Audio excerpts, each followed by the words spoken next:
Good morning everyone. I hope you are all doing well. Welcome to T1 Academy. Government exam prepare అవుతున్న విద్యార్థుల కోసం కొత్తగా మళ్ళొక notification central government నుంచి రావడం జరిగిందండి. దట్ ఈస్ ఆర్ఆర్బి వాళ్ళు నిర్వహించే గ్రూప్ డి నోటిఫికేషన్. మరి ఇందులో ఎన్ని పోస్టులు ఉన్నాయి, అసలు ఏమేమి ఉంటాయి ఎగ్జామ్లో, పే స్కేల్ ఎంత, ఏ పుస్తకాలు చదవాలి, లాంటి విషయాలన్నీ కూడా నేను ఇక్కడ మీకు ఎక్స్ప్లెయిన్ చేస్తాను. Okay, right. Now coming back, first application date release అయింది నిన్ననే. ఆల్రెడీ 23rd January నుంచి అప్లికేషన్కి స్టార్ట్ అయిపోయాయండి అప్లై చేసే టైం.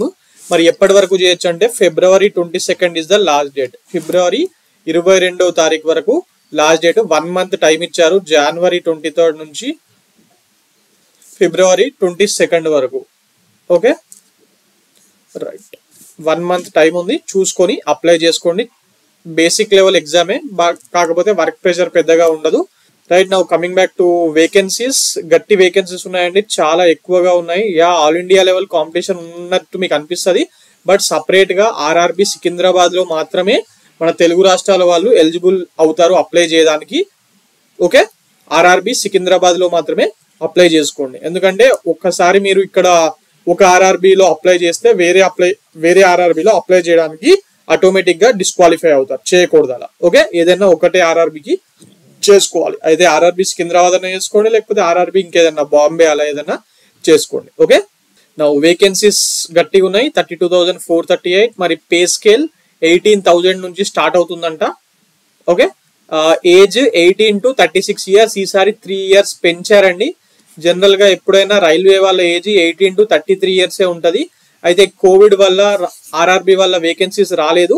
మరి అందువల్ల ఈ ఒక్కసారికి మాత్రమే వన్ టైం, మళ్ళీ నెక్స్ట్ నోటిఫికేషన్ కి 36 పెంచుతారని చెప్పలేము. ఎవరైతే సెంట్రల్ గవర్నమెంట్ జాబ్ చేయాలనుకుంటున్నారు కానీ 33 దాటిపోయారో, ఇది వాళ్ళకు చాలా మంచి అవకాశం.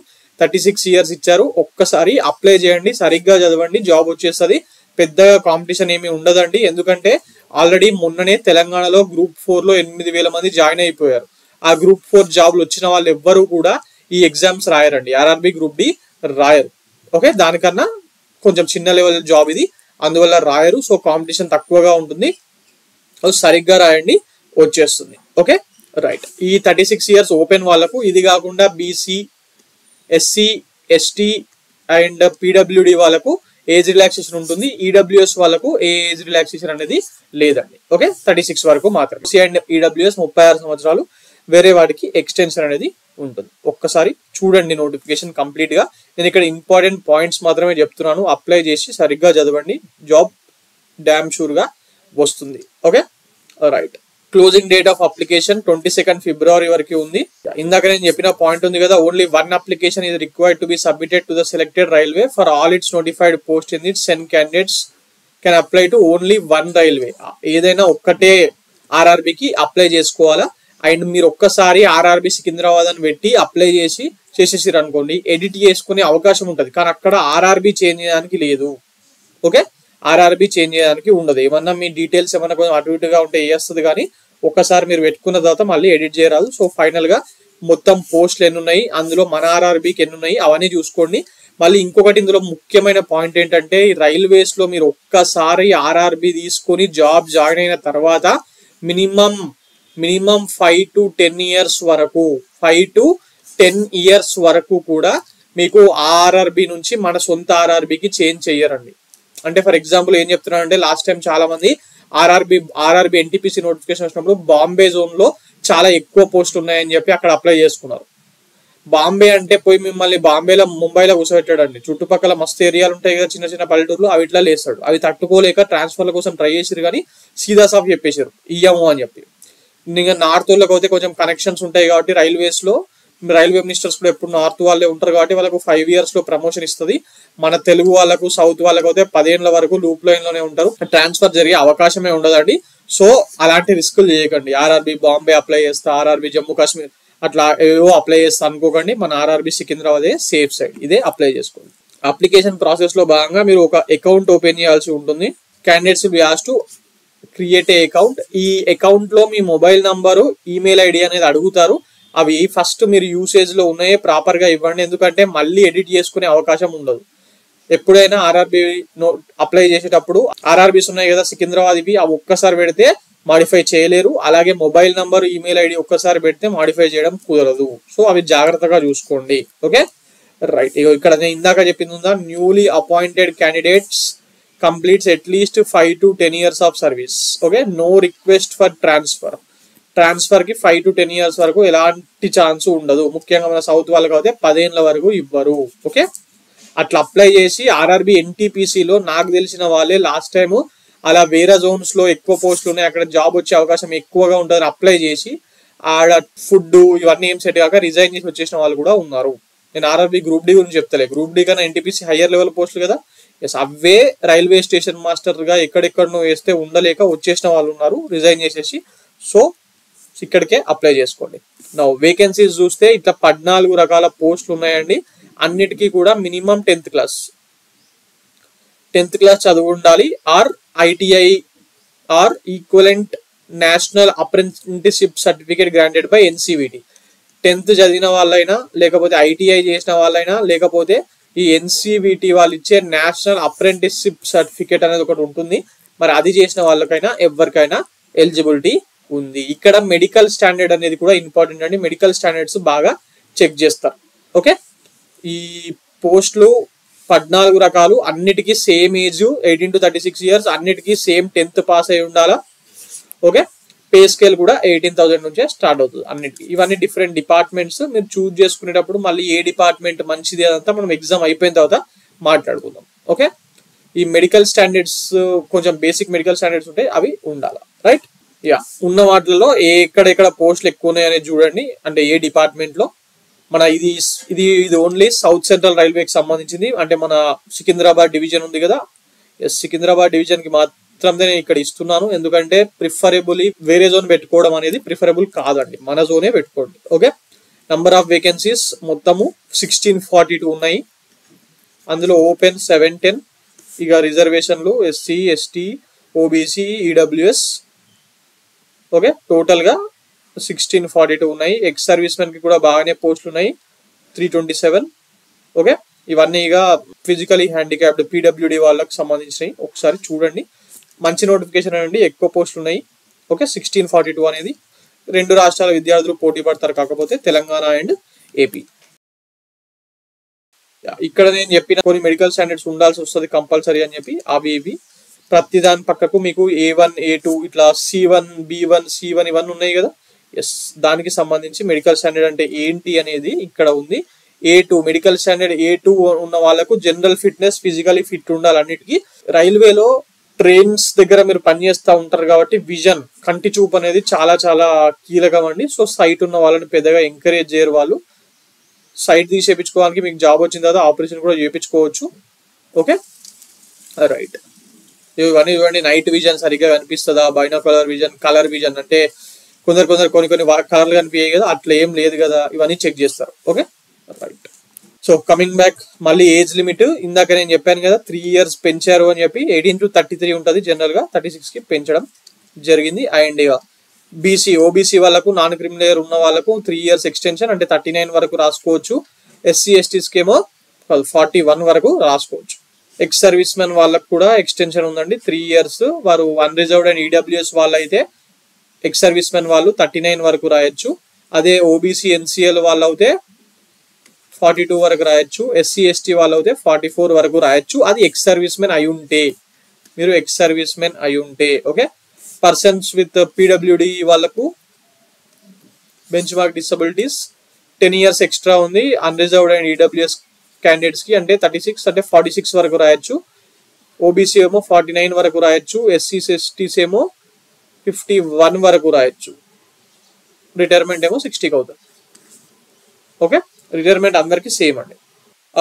మీరు 18 దాటినామా లేదా 36 దాటినామా ఇదంతా డౌట్ ఉంటుంది కదా, దాన్ని ఎట్లా చెక్ చేసుకోవాలంటే ఇగో ఈ డేట్ల వరకు 2/1/1989 కన్నా ముందు పుట్టిన వాళ్ళకు ఎలిజిబిలిటీ లేదు. అప్పర్ ఏజ్ లిమిట్ 2/1/19 అంటే మీరు January 1, 1989 రోజు పుట్టినా కూడా మీరు అప్లై చేయడానికి లేదండి. ఓసీ, అన్రిజర్వ్డ్ అండ్ ఈడబ్ల్యూఎస్ కేటగిరీలు అంటే ఓసీ అండ్ ఈడబ్ల్యూఎస్ వాళ్ళకు.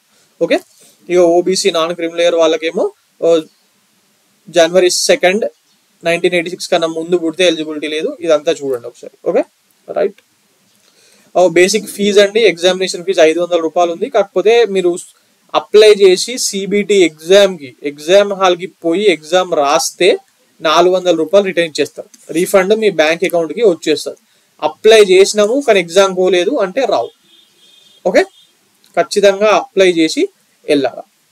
ఇక మిగిలిన వాళ్ళకు అంటే PWD, female, transgender, ex service men candidates and SC ఎస్టీస్, minorities వీళ్ళందరికీ కూడా 250 రూపీస్ మాత్రమే ఎగ్జామ్ ఫీజు. అందులో కూడా 250కి 250 రిటర్న్ ఇచ్చేస్తారు. ఓకే, మొత్తం రిటర్న్ ఇచ్చేస్తారు ఎగ్జామ్ పోయి ఎగ్జామ్ రాసిన వాళ్ళు. ఓకే, ఇక్కడ ఈబీసీ అది ఉంది కదా సార్ అని చెప్పి అనుకోవచ్చు. ఈబీసీ వేరా, ఓబీసీ అండ్ ఈడబ్ల్యూఎస్ వేరా అండి. అవి వేరా ఇవి వేరా. అందుకే ఇక్కడ నేను సపరేట్ గా రాశాను. చాలా మంది వాళ్ళ ఓబీసీ ఈడబ్ల్యూఎస్ సర్టిఫికెట్లు పెట్టేసి మాకు కూడా ఇవ్వండి ఇట్లా 250 అని చూస్తారు. బట్ అట్లేం ఉండదండి. ఇది ఏంటంటే 50,000 కన్నా తక్కువ యాన్యువల్ ఇన్కమ్ అనేది 50,000 కన్నా తక్కువ ఉన్న వాళ్ళకు మాత్రమే ఈ కన్సెషన్ ఫీజు. ఎంఆర్ ఆఫీస్ లో పోయి అడిగితే ఇస్తారు. అది మీ ఎలిజిబిలిటీస్ బట్టి తెచ్చుకోవడానికి ప్రయత్నించండి. ఇక final and most important thing, అసలు రిక్రూట్మెంట్ ప్రాసెస్ ఎట్లా జరుగుతుంది, మరి ఎగ్జామ్ ఎన్ని మార్కులకు మనం ఏం చదవాలి, ఇది అన్నిటికన్నా important. Okay right. Computer based exam అండి, పేపర్ బేస్డ్ ఎగ్జామ్లు లేవు, తీసేసిర్రు. అంటే ఇది ఒక నెల రోజుల పాటు ఎగ్జామ్ జరుగుతుంది. ప్రతిరోజు కొందరికి హాల్ టికెట్లు ఇచ్చేసి పెడతా ఉంటారు. సిబిటి మినిమం కంప్యూటర్ యూసేజ్ ఉండాలి ఎగ్జామ్ రాయాలంటే. ఓకే, మరి సిబిటి ఎన్ని మార్కులకు సార్ అంటే 100 మార్క్స్, 100 క్వశ్చన్స్ అండ్ 90 మినిట్స్లో 90 మినిట్స్ 1.5 అవర్ టైం ఉంటుంది. 1 అవర్ 30 మినిట్స్ టైం ఉంటుంది. 100 క్వశ్చన్స్ వస్తాయి డిఫరెంట్ టాపిక్స్ నుంచి ఫర్ 100 మార్క్స్. నెగిటివ్ మార్కింగ్ కూడా ఉందండి. 1/3 ఈజ్ ద నెగిటివ్ మార్కింగ్. అంటే ప్రతి తప్పుడు ఆన్సర్ కి 1/3 మార్క్స్ ని కట్ చేస్తారు మీకు. ఓకే, మరి కంప్యూటర్ బేస్డ్ టెస్ట్ లో వచ్చిన మార్క్స్ బట్టి ఫిజికల్ ఎఫిషియన్సీ టెస్ట్ కి 1:3 రేషియోలో ఉన్న పోస్టులు రిజర్వేషన్ అన్ని చూసుకొని పిలుస్తారు. దాని తర్వాత అందులో నుంచి మెరిట్ సెలెక్ట్ అయిన వాళ్ళకు డాక్యుమెంట్ వెరిఫికేషన్, ఈ మెడికల్ ఎగ్జామినేషన్, ఇందాక కంటి చూపని మాట్లాడుకున్నాం కదా, అవన్నీ కూడా పెట్టడం జరుగుతుంది. ఓకే, ఇక ఇది ఇంపార్టెంట్ అన్నిటికన్నా. ఎగ్జామ్ పాస్ కావాలి కదా, ఏం చదవాలా, ఎట్లా చదవాలా. Okay, basic first general science అన్నిటికన్నా ఇంపార్టెంట్. జనరల్ సైన్స్ లో మొత్తము బేసిక్ ఫిజిక్స్, కెమిస్ట్రీ, బయాలజీ మీదకి వెళ్ళే క్వశ్చన్స్ వస్తాయి. ఎస్ఐఎన్టీ మీద క్వశ్చన్లు ఏమి అడగారు ఇక్కడ. అందుకే ఇక్కడ జనరల్ సైన్స్ అనే మెన్షన్ చేసిండు. ఓకే, మొత్తం ఒక్క క్వశ్చన్ కూడా ఎస్ఐఎన్టీ మీద రాదండి. సో జనరల్ సైన్స్ సిలబస్ చూడండి, మీకు ఇక్కడ కనిపిస్తుంది కదా, physics, chemistry and life sciences 10th standard CBSE level. ఎవరన్నా మేము సిబిఎస్ఈ బుక్కులు చదువుతాం సార్ అంటే చదవండి, చాలా గ్రేట్. లేదు మాకు ఇంత షార్ట్ పీరియడ్ లో మొత్తం అన్ని బుక్కులు చదవడం కాదు అంటే ఇంగ్లీష్ మీడియం వాళ్ళకు, తెలుగు మీడియం వాళ్ళకు సపరేట్ బుక్స్ ఉన్నాయి మార్కెట్ లో. ముఖ్యంగా ఇవి ఎన్సీఆర్టీస్ ని ఆధారంగా చేసుకొని రాయడం జరిగింది. ఇంగ్లీష్ మీడియం వాళ్ళకైతే లూసెంట్ వాళ్ళ జనరల్ సైన్స్ బుక్ ఉందండి. ఇది ఒక్కటి చదివితే సరిపోతుంది. ఇది చదివిన తర్వాత MCQs or previous year questions కోసము కిరణ్ ప్రకాశన్ బుక్ ఉంటుంది ఇంగ్లీష్ లో, అది కొనుక్కొని ఒకసారి క్వశ్చన్స్ ప్రాక్టీస్ చేయండి. దానివల్ల మీకు చాలా ఇంపార్టెంట్ అవుతుంది. ఓన్లీ బుక్ చదివిన వాడికి ఎంసీక్యూస్ కూడా వేసిన వాడికి మధ్యలో ఒక 5 మార్కులు అన్న డిఫరెన్స్ ఉంటుంది. మార్క్ కి 100 మంది ఉండే దగ్గర 5 మార్కులు అంటే చాలా పెద్ద ఫిగర్. సో ఎంసీక్యూస్ కూడా ప్రాక్టీస్ చేయండి. ఇంకా తెలుగు మీడియం ఆస్పిరెంట్స్ కి చూసుకుంటే మార్కెట్ లో science and technology general science అని చెప్పి ప్రసన్న హరికృష్ణ విన్నర్స్ పబ్లికేషన్ ప్రసన్న హరికృష్ణ గారి బుక్ ఉంది, ఇది బాగుంటుంది. అలాగే science and technology general science పర్యావరణ సమస్యలు అని చెప్పి CH Mohan and C Harikrishna book ఉంది. కాకపోతే ఇవి రెండు ఓన్లీ ఆర్ఆర్బి గ్రూప్ డి కోసం మాత్రమే కాదండి, మీకు రాబోయే ఎన్టీపీసీ ఎగ్జామ్స్ లో, ఇంకా గ్రూప్స్ తెలంగాణలో, ఏపీలో రాబోయే గ్రూప్స్ ఎగ్జామ్స్ లో కూడా చాలా బాగా పనిచేస్తాయి. ఈ రెండిట్లో ఏదైనా ఒక పుస్తకం తీసుకోండి, మీ ఇష్టం. ప్రిఫరబుల్లీ అంత అడిగితే ప్రసన్న హరికృష్ణ తీసుకోండి, కొంచెం బుక్ లెంత్ తక్కువ ఉంటుంది. Okay right. Now coming back to mathematics, maths ఒకసారి సిలబస్ చూడండి ఏమేమి ఉన్నాయి. జామెట్రీ ఇవన్నీ ఉన్నాయి కదా, number system, BODMAS, decimals, fractions, elementary statistics, time and work, basic profit and loss తో పాటు ఈ మెన్సురేషన్, ఈ ఆల్జీబ్రా, జామెట్రీ, ట్రిగ్నోమెట్రీ ఇవన్నీ కూడా ఉన్నాయి. సో ఇక్కడ మ్యాథ్స్ కొంచెము ఎక్కువగానే ఉంది సిలబస్. మరి దానికి సంబంధించి మీరు fast track objective arithmetic book తీసుకోండి, ఇందులో అన్ని కవర్ అవుతాయి. మాక్సిమం 25కి 20 to 23 మార్క్స్ వచ్చే విధంగా మాక్సిమం మార్క్స్ రావడం జరుగుతుంది. ఓకే, ఇక జనరల్ ఇంటెలిజెన్స్ అండ్ రీజనింగ్, ఇది ఎస్ఎస్సి సిజిఎల్ వాళ్ళు వాడే బుక్ అండి, బట్ ఆర్ఆర్బి గ్రూప్ డి కి పనికొస్తుంది. ఇదే ఎందుకు తీసుకోమంటున్నానంటే ఆర్ఆర్బి గ్రూప్ డి తర్వాత మీలో చాలా మంది ఎన్టీపీసీ ఎగ్జామ్ కూడా రాస్తారు కదా, ఆ ఎన్టీపీసీ ఎగ్జామ్ కూడా ఇది చాలా చాలా ఇంపార్టెంట్ గా ఉంటుంది మీకు, రైట్. ఫైనల్ గా జనరల్ స్టడీస్ రీజనింగ్ 30 మార్కులకు ఉంది, అన్నిటికన్నా ఎక్కువ మార్కులకు ఇదే ఉంది కదా. ఎస్, మరి ఫైనల్ గా ఇక current affairs and general awareness. ఇందులో జనరల్ అవేర్నెస్ కి సంబంధించి సిలబస్ చూసినట్టయితే history and culture, polity, economy, geography, S and T, sports, culture, personalities ఇవన్నిటి మీద క్వశ్చన్లు వస్తాయంట. జనరల్ అవేర్నెస్ అని మాత్రం ఇవ్వకుండా ఆన్ కరెంట్ అఫైర్స్ అన్నాడు, అంటే కరెంట్ అఫైర్స్ కూడా అడుగుతామని చెప్పి చెప్తున్నాడు ఇక్కడ. సో ఫ్రెషర్స్ ఎవరైతే చదువుతున్నారో, ఇంత జనరల్ స్టడీస్ అనేది ఒక సముద్రం లాంటిదండి, అన్ని పెద్ద పెద్ద పుస్తకాలు ఉంటాయి, అవన్నీ ఇప్పుడు మీరు చదవలేరు కొత్తగా చదివే వాళ్ళు. సో ఈ లూస్ అండ్ జనరల్ నాలెడ్జ్ అనేది చదవండి. దీంతో పాటుగా ఒక మంత్లీ మ్యాగజైన్ జనరల్ స్టడీస్ కి కరెంట్ అఫైర్స్ కి షైన్ ఇండియా కానివ్వండి, లేకపోతే ఇంకేదైనా మీకు ఇష్టమైన పుస్తకం ఒకటి కొనుక్కొని చదవండి. That will be very very important. ఇది ఇంగ్లీష్ మీడియం వాళ్ళకు. తెలుగు మీడియం వాళ్ళకి కావాలనుకుంటే తెలుగు మీడియం ఆస్పిరెంట్స్ కోసము జీకేకు హైటెక్ విజయ రహస్యం అనే ఒక పుస్తకం ఉంటుందండి, మార్కెట్లో అవైలబుల్ ఉంది. అమెజాన్ లో, ఫ్లిప్కార్ట్ లో కూడా ఉంది. మార్కెట్ లో అంటే అశోక్ నగర్ లో, దిల్సుఖ్ నగర్ లో అవైలబుల్ ఉంటుంది.